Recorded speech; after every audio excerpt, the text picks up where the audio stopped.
الخير لكل مشاهدي تلفزيون المستقبل وين ما كنتوا عم بتابعونا مباشرة من ملعب مدينة كميل شمعون الرياضية. بنحييكم مع أمسية كرة قدم وكأس الاتحاد الآسيوي. اليوم الأنصار بطل لبنان عم بخوض مباراته الثانية ضمن كأس الاتحاد الآسيوي قدام فريق كثير كبير هو فريق المحرق البحريني. بس بالبداية بدي أتوقف عند هالعلم اللبناني المميز يلي إدارة نادي الأنصار ورابطة جمهور نادي الأنصار ارتأت انه يكون يلي تمكن انه يعادل فريق الوحدات الاردني بالاردن 3-3 من بعد ما كان متقدم فريق الصفا ومن بعد ما كان اداء تحكيمي غير جيد.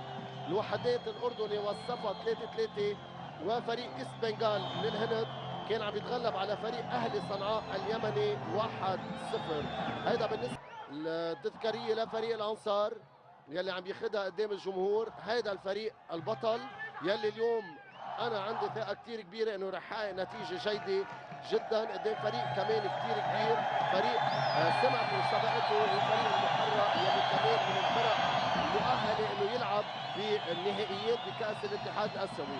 جمهور الانصار عم بحيي فريقه وعم بشجع فريقه وناطر نتيجه اليوم جدا